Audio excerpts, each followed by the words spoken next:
Welcome back to another weekly recap, and this one is special because it's a week one recap where a lot of hope is present for some teams, and some week one results can certainly change the tides where some teams may not be feeling so great about themselves. The first game that we're going to, though, is a Sunshine State showdown between the number 25 Miami Hurricanes and the Florida Gators at Ben Hill Griffin Stadium. Both of these teams do have decent expectations going into the year. For Miami, they have Tyler Van Dyke back, a very experienced quarterback who kind of had an up and down season last year. You would expect that your turnover ratio would be a little better than it was last year. And Florida has brought in transfer quarterback Cam Ward from Washington State to lead their teams. Let's see how it goes today. First thing that we're going to look into is Florida on their opening drive. It's 3rd and 3 in the first quarter, and Cam Ward is able to find Mekhi Shaw from 12 yards out, and that's a 7-0 lead for Florida to start the game. A little bit later in the first quarter, Miami is looking to respond. They're only down 7-3. Dish out to the running back, Henry Parrish. He gets into the end zone and puts Miami up 10-7. Right before halftime, though, back and forth these two teams go, and Cam Ward was able to find his receiver in the end zone to make this a 27-17 game at the half. But would Miami be able to respond would be the question. They will be able to drive down the field with 7 seconds left in the half. It's a 2nd and 1, looking for a score before half. Van Dyke gets good protection but ends up throwing an interception, and that definitely put Miami behind the sticks and feeling like they may not be able to get back in this one. But first drive of the second half, only down by 10. Again, good pressure for Van Dyke, and he throws another interception. And at this point for Miami, you're feeling like you're seeing the old Tyler Van Dyke that had that 2-to-1 touchdown interception ratio last year. But a little under 4 minutes to go in the third quarter. It's 3rd and 4. Miami looking, dishing off out to the flats, able to get into the end zone, and Tyler Van Dyke started to find his stride. But that didn't mean Cam Ward would be denied either. He finds a beautiful missile to Amir Jackson, the freshman from 17 yards out, and that gave Florida a 34-31 lead. It's 4th and 3 for Miami. Big pressure situation. They don't get this. The game may not go their way, but he's able to find Isaiah Bond from 15 yards, giving them a first down and a new set of downs. Then they get all the way down the field for a 1st and goal, over 3 minutes to go, and finding the tight end Jalil Skinner for a 2-yard touchdown, and Miami's up 38-34. But we're not done yet. Cam Ward and company for the Gators. He gets great protection. He finds his receiver on a nice route to the sidelines. He gets a cool 23 yards from Marcus Burke, but it's a 3rd and goal after getting backed up. Huge play for the Gators. Amazing protection. Cam Ward has all day and some. Just going to stand on the side of the pocket waiting for something to come open. But right as he's about to get hit, there's Mekhi Shaw coming open, and 13 yards later, Florida has a 41-38 lead. 4th down for Miami. Do or die time. Pressure in Van Dyke. Delivers an absolute dime to Colby Young. 29 yards later, Miami's in business, and they're now 47 seconds away from the end of this game, but it's a 2nd and 10, and Van Dyke is a stone-cold killer. 10-yard touchdown reception for Colby Young puts them up 4. Florida, 10 seconds remaining. They're in Miami territory. They need a touchdown. They're going to throw it off to the right. 4 yards later, 2nd and 6. 7 seconds to go. Here's Cam Ward. He's firing down the field, and it's over some Miami defenders who knock it away. 3rd and 6 for the ball game. Last play, doesn't even get it off. He's hit as he throws, and Florida will go down at home in an SEC showdown, and Miami gets a big victory to start the year. And Tyler Van Dyke responded after those 2 interceptions and ended up having a performance that is pretty dang great for Miami. And if he plays this way every week, then I think Miami does have some great potential. But we've seen those ups and downs from Tyler Van Dyke, but I'm not quite sure what you're going to see from week to week. But this week, we definitely enjoyed what we saw.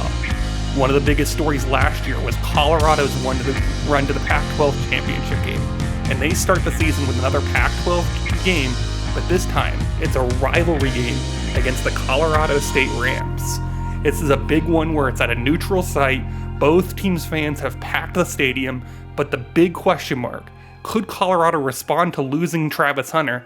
And their new two-headed attack is senior quarterback Shedur Sanders and sophomore running back Dylan Edwards. Well, they certainly took care of business in this one. 3rd and 7 for Colorado, second quarter, finding his man, and this would eventually set up another touchdown for Colorado, where they would go up 17-0 from this point and really control the game. Then before halftime, it's 2nd and goal for Shedur Sanders, a little read option look. He gets into the end zone, puts Colorado up 24-7 at the half. Then for good measure, Colorado already up 48-21, 3.5 minutes to go in the fourth quarter.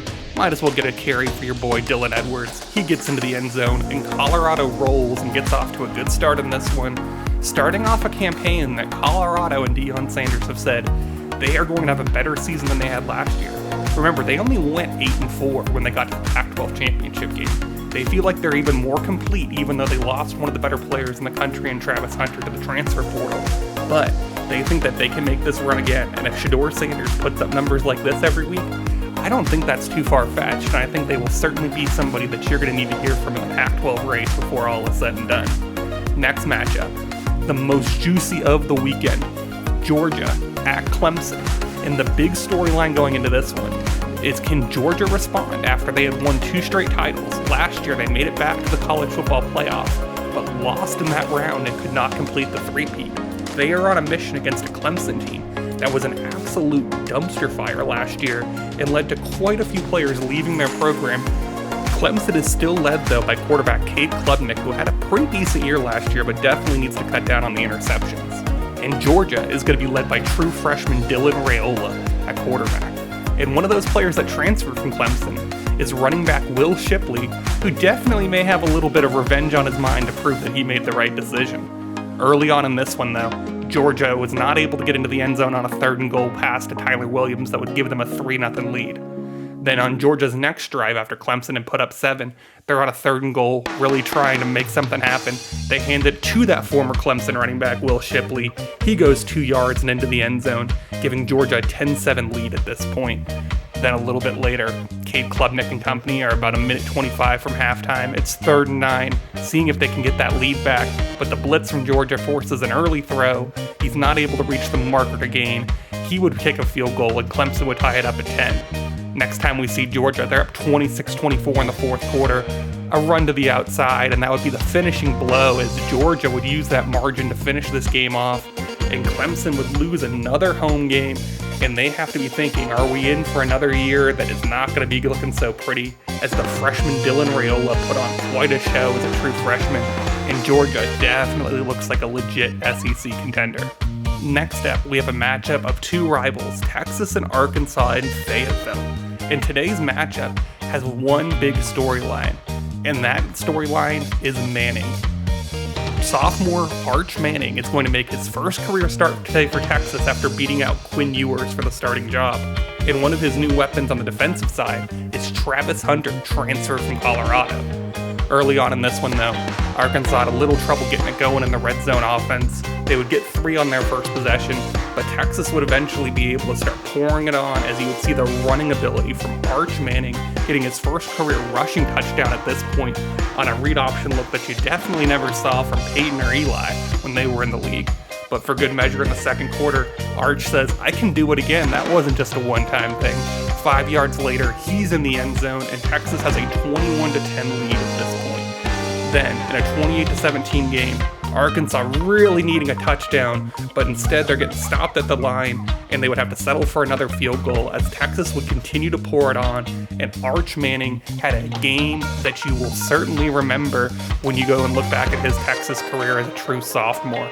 His stat line in today's game was absolutely monumental, and this, as you can imagine, has started some conversation about some bigger hardware for Texas as a team and Arch Manning as a whole.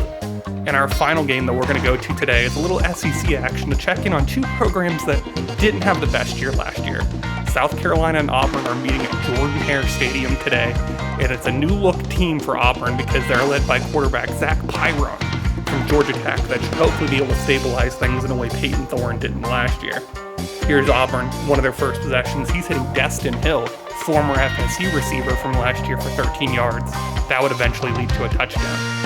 South Carolina trying to respond, down 21-7. Juju McDowell barely gets into the end zone, and they cut the lead in half to 21-14. But South Carolina was never able to stop this Auburn offense that was a truly dynamic. Pyron finds Hill out in the flat. he gets in the end zone. And Auburn absolutely rolls South Carolina in this one. And the people on the Plains are feeling quite good between that passing attack and what Brian Battie did in today's game. There are some people that are saying that Auburn could be a true dark horse, not just in the SEC West, but the SEC as a whole, and that makes them a college football playoff contender. And how real that is totally up to Auburn and how they perform the rest of the year. The only Heisman update that I want to make and the only change we saw is Arch Manning already putting himself in the top 5 of the mix. He'll certainly be one to watch this year.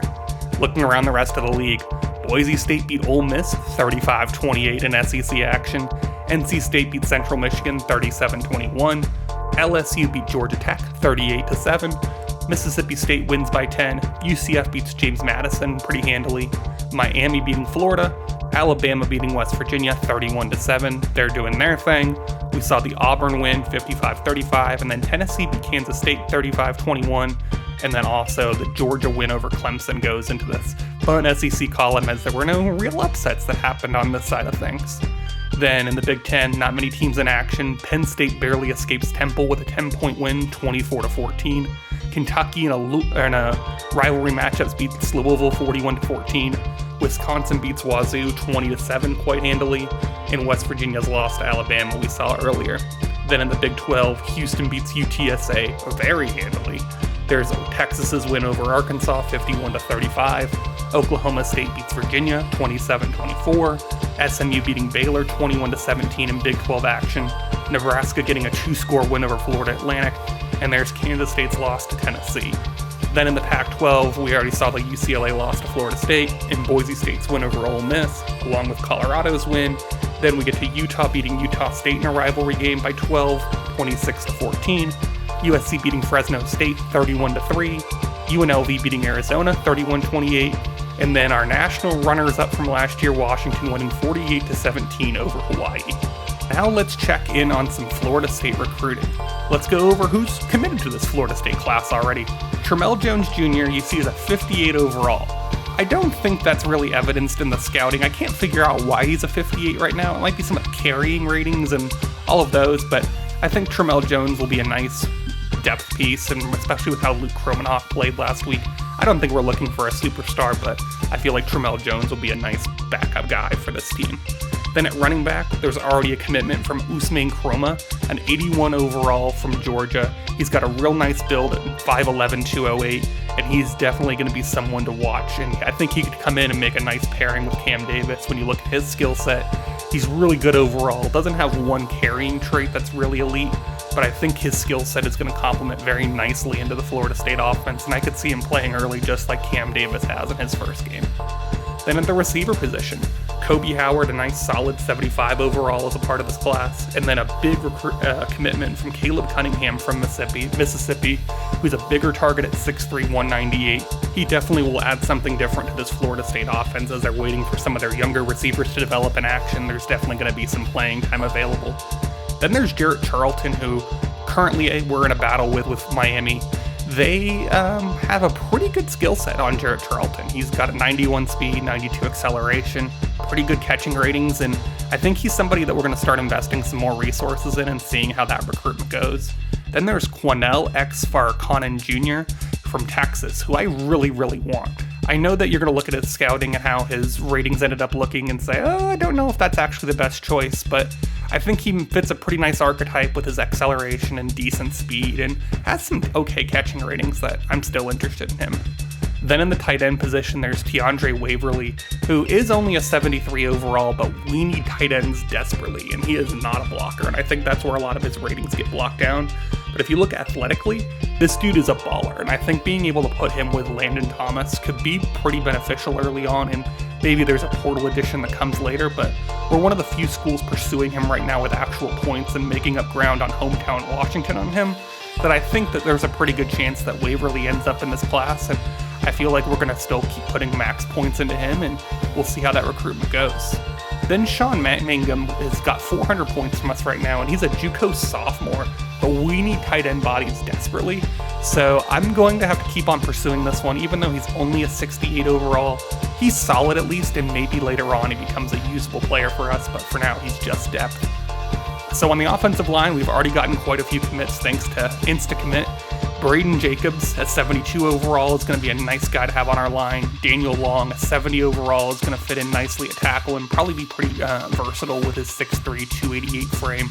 And Solomon Thomas is one of the big gets on the offensive line that you see that 83 overall right now. When you actually do the scouting, he goes down to an 80, but still pretty dang good ratings and definitely usable, and probably is going to play early since we are going to lose 7 of our 10 offensive linemen at graduation.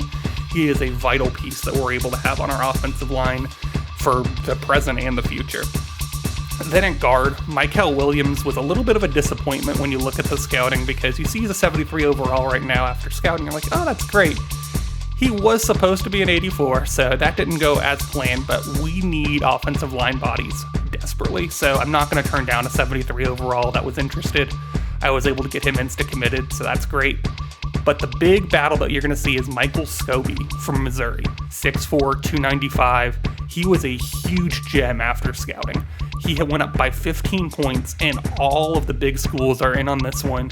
And as you can see, it's us, LSU, and Oklahoma who are all going full tilt after this one. We have the same bonus points as LSU, and nobody is making up ground. That means max points are being thrown by both teams, and that one's going to be a recruitment that goes down to the wire.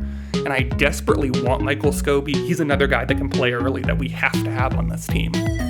We also have on the defensive end side, Javion Hilson is committed. He's a 71 overall defensive end. Nothing special there, but there's plenty special about Frederick Jennings. He is the true prize of this recruiting class. That 91 overall is legit. He even went up 9 points. He has all of the moves, and he is somebody that we need to get in this class if we can.